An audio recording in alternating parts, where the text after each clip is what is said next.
네, 세 가지 중요한 내용을 좀 정리를 하겠습니다. 여러분 이거 보고 좀 시험 준비를 마무리할 수 있도록 하면 되겠습니다. 제일 중요한 것부터 할게요. 이제 여러분이 어려워하는 운동량과 충격량에 관한 내용인데 지금 그림을 보시면은 세 가지의 충돌이 있어요.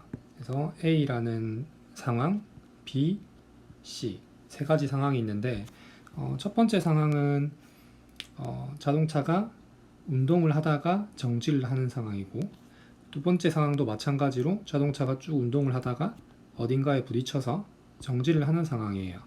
그래서 A랑 B는 같아 보이지만 자세히 보면은 충돌 시간이 다르다는 걸 알 수 있어요. 그래서 이거는 수업 시간에 설명을 했던 내용이고, 그 다음에 여러분이 조금 이제 어려워하는 부분이 만약에 세 번째 C의 경우처럼 운동을 하다가 튕겨 나오면 어떻게 될까? 그래서 그거에 대해서 조금 설명을 하겠습니다. 이 내용의 포인트는 세 가지 충돌 중에 가장 위험한 충돌이 무엇일까? 그러니까 쉽게 말하면 가장 힘이 큰 충돌이 무엇일까? 그거를 찾는 이제 문제예요. 차근차근 접근을 해보면 첫 번째 충돌과 두 번째 충돌, 그래서 A랑 B 중에는 우리가 배웠다시피 충돌 시간이 긴 녀석이 조금 더 안전할 것이다 라는 걸 알고 있어요. 그래서 이제 그거에 대해서 좀 수학적으로 접근을 해보겠습니다. 운동량의 변화량을 따져보면은 처음에는 MV라는 운동량을 가지고 운동을 하고 있다가 나중에 운동량이 0으로 변합니다. 그래서 보통 변화량이란 것은 나중에서 처음을 빼주는 거기 때문에 나중 값이 0이고요. 처음 값이 MV입니다. 그래서 보통 오른쪽을 플러스로 잡기 때문에 변화량을 굳이 부호까지 생각을 해서 따지면은 운동량의 변화량은 마이너스 MV가 됩니다. 그래서 A의 운동량의 변화량은 마이너스 MV다. 왼쪽으로 운동량의 변화량이 생겼다. 그러니까 오른쪽으로 MV가 있었는데 왼쪽으로 마이너스 MV만큼 변화가 생겼으니까 나중에는 0이 된다는 이야기지. 여기에다가 뭔가를 더했는데 0이 나와야 돼. 그래서 그게 마이너스 MV다 라는 거예요. 그럼 충격량도 마찬가지로 그대로 똑같이 적어주면 돼요. 부호가 마이너스가 붙어서 좀 헷갈릴 수는 있는데 계속 해볼게요. 두 번째 경우도 마찬가지예요. MV라는 운동량을 가지고 있다가 정지해서 0이 됩니다. 그래서 운동량의 변화량이 위에랑 똑같아요.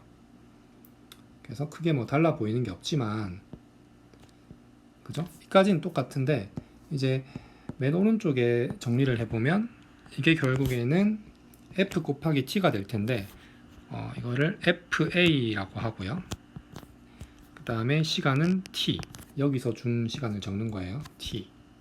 그 다음에 이거는 FB, B가 받은 이제 평균 힘이나 충격력이 되겠죠. 여기에다가 ET, 이제 문제에서 준 시간을 이제 적어주는 거죠. 그럼 지금 왼쪽에는 똑같은데, 왼쪽 녀석은 똑같은데 시간이 다르기 때문에 따져보면은 FA가 FB보다는 클 것이다. 그래서 여기서 나온 결론은 FA가 FB보다는 크다. 그러니까 A의 충돌이 좀 더 위험한 충돌이었겠다.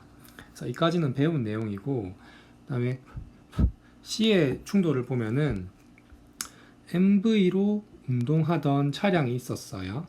근데 얘는 정지하지 않고 튕겨 나왔어요. 튕겨 나와서 나중에 운동량이 또 MV가 돼요. 근데 여기서 중요한 것은 뭐냐면 얘는 왼쪽으로 운동을 하고 있죠.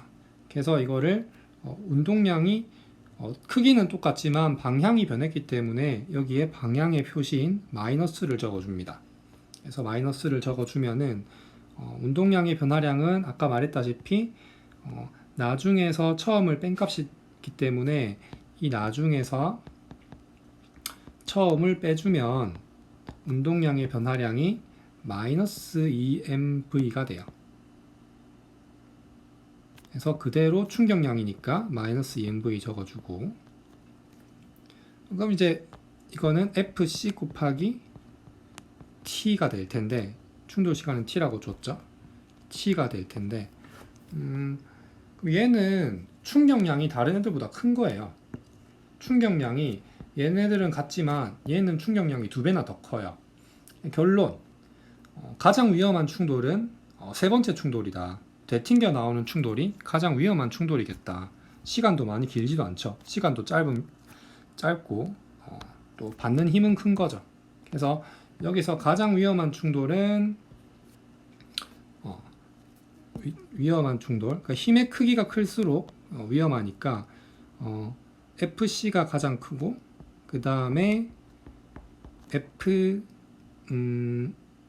A가 크고요. 그 다음에 FB. 그래서 이 C가 가장 위험한 충돌이겠다.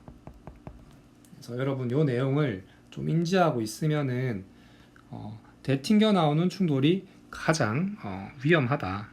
다르게 말하면 힘이 가장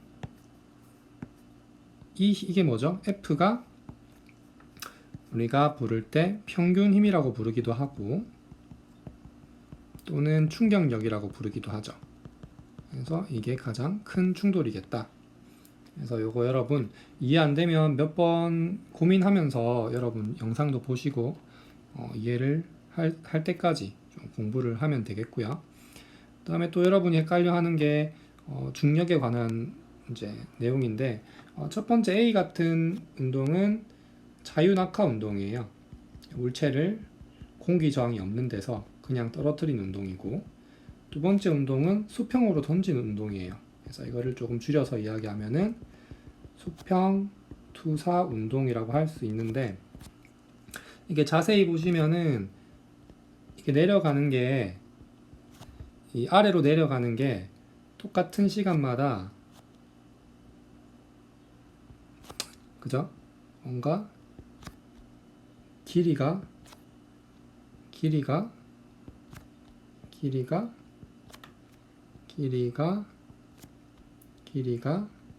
같다는 걸 알 수가 있어.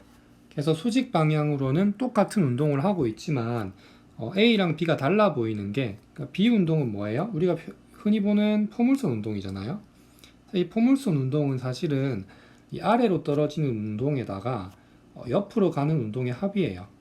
그래서 이걸 더한 건데, 옆으로 가는 운동을 파란색으로 표시해 보면 이렇게 옆으로 가고, 이렇게 옆으로 가고, 이렇게 옆으로 가고, 또 옆으로 가고, 계속 옆으로. 근데 빨간색은 점점 증가하지만, 그러니까 빨간색은 점점 길이가 길어져요. 그러니까 점점 빨라진다는 소리거든. 얘도 빨간색은 점점 길이가 길어지면서 빨라진다는 걸 알 수가 있어요. 그래서 라인을 딱 따보면은 이 수직 방향으로는 똑같은 운동을 하고 있는데, 이제 옆으로는 얘가 세어보면 5칸씩 움직이거든요. 작은 칸수로. 그래서 옆으로는 속도가 변하지 않는 운동을 하고 있어요. 그래서 여기서 결론을 정리를 하면, 수업 시간 했지만 한 번 더 하겠습니다. 수직 방향으로는 어떤 특징이 있고 수평 방향으로는 어떤 특징이 있는지 보면은, 수직 방향으로는 속도가 증가해요. 그 다음에 수평 방향으로는 속도가 일정합니다. 속도가 변한다는 거는 힘이 있다라는 거고, 속도가 조금 전에 속도가 증가한다고 했죠. 힘이 있다라는 거고, 속도가 일정하다는 것은 힘이 없다라는 거예요. 힘이라는 거는 물체의 운동 상태를 변화시키는 원인이기 때문에 힘이 있다, 힘이 없다. 그래서 여기서 힘의 정체는 이제 중력인 거죠. 중력. 다음에 이 힘의 정체는 없어요. 힘이 없어요. 두 번째는 힘이 없어요. 그래서 여러분이 가장 착각하는 게 옆으로 간다고 하면 옆으로 힘이 있는 줄 아는데 그게 아니라는 겁니다. 그래서 둘 다 지구 중력을 받아서 운동하고 있고, 두 물체 모두 중력을 받아서 운동하고 그 힘의 크기는 같고요. 왜냐하면 저기 두 물체가 같은 이제 물체라고 가정을 하는 거야. 그 다음에 힘의 크기도 같고 힘의 방향도 같아요. 힘의 방향도 같아요. 왜냐하면 중력의 방향은 지구 중심 방향이기 때문이죠. 또는 연직 방향, 연직 아랫 방향이라고 하기도 하죠. 그래서 이렇게 해서 여러분이 가장 헷갈려하는 옆으로 힘이 작용하지 않는다라는 부분을 좀 잘 기억했으면 좋겠고, 마지막으로 신소재에서 가장 중요한 두 가지인데, 이거는 뭐 크게 여러분이 어려워하지는 않는데 그냥 강조를 하면은 왼쪽에 보이는 그래핀의 특징, 탄소 원자의 육각형 구조다. 그 다음에 평면이에요. 평면이고 공유 결합을 하고 있다. 공유 결합을 하고 있다. 다이아나 흑연과도 비슷하다. 그래서 그래핀이 가지는 성질을 좀 알아두시고, 특히나 휘어지는 디스플레이의 소재로 이용될 수 있을 것이다, 이런 거에 좀 초점을 가지고 보면 되겠고, 그리고 초전도체도 되게 중요한데요. 초전도체는 지금 자석 위에 떠 있잖아요. 그래서 자석 위에 떠 있는 이 성질은 그 반자성이라고 하는데 뭐 이런 것까지는 알 필요 없고, 그냥 이건 이제 자기적 성질을 이용한 거예요. 자기적 성질. 자석의 성질을 이용했다는 거지. 그죠? 자기적 성질을 이용한 거고, 초전도체가 신기한 게 자기적 성질도 이용해서 뭐 자기 부상 열차 이런 거나 MRI에 사용하기도 하거든요. 자기 공명 영상 장치죠. 이런 거에 사용하기도 하고, 그다음에 오른쪽에 보면은 그래프가 있는데 특정 온도 이하에서, 그러니까 특정 크리티컬한 온도 이하에서 저항이 계속 0이에요. 그래서 저항이 0이면은 전류가 잘 흐르거든요. 전류가 잘 흐르니까 정기적 성질도 이용하더라. 그래서 초전도체는 정기적 성질과 자기적 성질을 다 이용해 먹는 신소재더라. 그죠? 그래서 정기적 성질을 이용한 예시가 뭐가 있을까요? 뭐 우리가 선생님 내준 문제에 나오는 뭐 초전도 케이블, 그죠? 뭐 초전도 케이블, 그러니까 전기 잘 통하는 뭐 전기선이라고 보면 돼요. 그래서 뭐 여기서 여러분이 가장 어려워하는 부분이 맨 처음에 한 부분이기 때문에 요거 좀 공부를 잘 하셔가지고 시험 마무리 할 수 있으면 좋겠습니다. 네, 여기까지 해서